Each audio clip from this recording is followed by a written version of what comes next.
between estranged parents and children. My wife sent an invitation to come and see us. Not a word of response. If you want to waste your life being in resentment... Anthony Hopkins is a fool. 58 years later, fine, go ahead. It's not in my can. That we are imperfect. We're not saints. We do the best we can.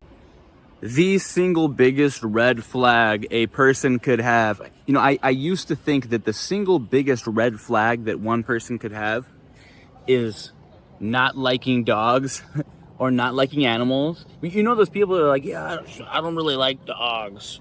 And, you know, they're always making bad comments about dogs. Dogs are dirty. Why would you want them in your house? Huge red flag.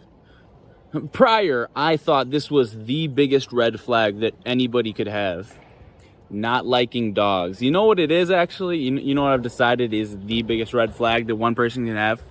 An adult that has children and they say, my children don't speak to me. Listen very carefully. When somebody tells you, I have children, but they don't speak to me, that is the single biggest red flag somebody who seems stable and somebody who seems like a good person can have. Now, of course, this isn't a one-to-one.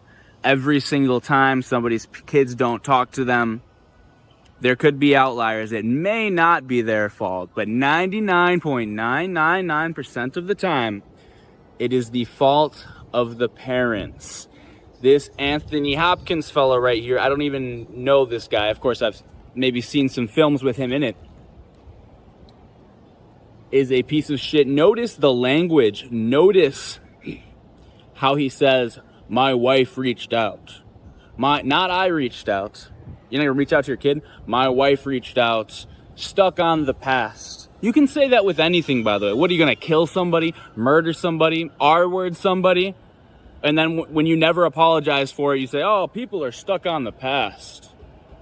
What's wrong with these petty people stuck on the past? I made a video about this like 2 years ago, like an entire 2 years ago, where I said there are a lot of people that'll call you petty or say that you're hung up on the past or you're unforgiving. You don't have a big heart because you haven't forgiven them for something that they have not yet apologized or changed their actions for. Doesn't make sense. If you have done something horrible to somebody and you have not apologized and you have not changed your actions, why would they forgive you? Why would they say, oh, you know what, actually it's okay, let's have a relationship just like we did before? Doesn't make any sense, right? But there are a lot of people, I know you guys are thinking of someone in your life right now.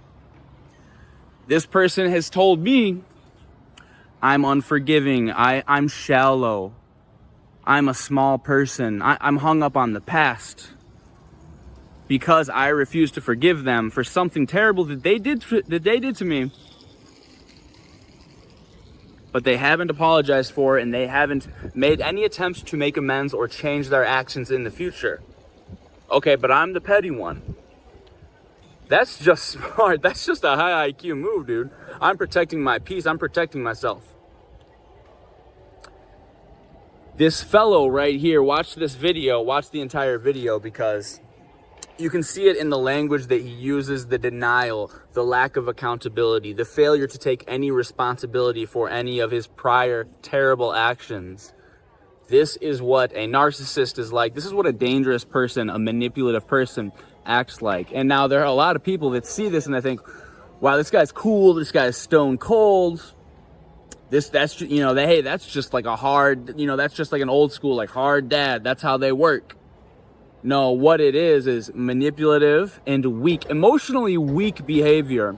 Because what you do is it takes strength to admit fault, to apologize to people, and to make amends and change your actions. Because changing your actions means my actions in the past were not sufficient, were not right. I was bad. I need to change and I needed to get better. People who cannot admit that they make mistakes, that they make faults, that they have flaws and they make faults, are emotionally weak, are mentally weak. So if you just think about it like this, and anybody who's watching this video right now and who, you know, kind of has their head on straight, I'm sure you understand what I'm saying when I say this. there's nothing more that a child wants, except, of course, the teenage, the puberty years, of course, are always going to be difficult. Children are going to be angry at their parents, and the relationship might be kind of rocky for that, a couple years or whatever. But when a child is a baby and when a child is an adult, once you have seen the world and grown up and kind of seen what it's like to be an adult and you get some understanding for your parents, if you are at that age, the only thing that you want, the number one thing in the world that you want, is to have a good relationship with your parents, the person who raised you and provided for you and birthed you and took care of you for 18 years plus. Even if they didn't do the best job, that's like one of the most important things in your entire life. And for any child to move on and say, I just can't have this person in my life anymore. I can't allow this person to disrespect me. I can't do this anymore. That is one of the biggest and most painful and unfortunate decisions that a child could ever make. So when you hear someone come out and say something like, "Oh, my kid's just spoiled. They don't talk to me anymore," you might have a coworker, you might talk to someone at the cashier at Walmart. "Hey, how's your day going?" Whatever, and they bring up something. "Oh, well, my Thanksgiving's pretty free. My kids are spoiled, and they don't talk to me anymore. So it is what it is." A huge, massive red flag should be popping up in your brain and saying, "This person is dangerous. This person is manipulative." What could you have possibly done or not done to make your children naturally, by default, their world, they are in love with their parents? What could you have possibly done to change that so much that your kids don't ever want to hear from you again? That is the biggest red flag that I can think of in a person. And now you think about it. Just think about the power dynamic, the difference between... So if you have like an abusive parent, think about, guys, the difference between an abusive spouse and an abusive parent. If you have a spouse who is abusing you, if you're in an abusive relationship as an adult, even if it's not physical, if it's emotional, somebody's in denial, somebody's not taking accountability of their mistakes and how they harm you, what does every one of your friends say? Get away. You have to get out. You have to protect yourself. If you need to call authorities, do it. By all means, get away and protect yourself and save yourself. As an adult, you have the agency to protect yourself. Physically, you know how to call people, you know how to call for help, you have money to get away, you can get in your car, you can drive away, you can protect yourself. Now think about children being abused in the same ways from an adult.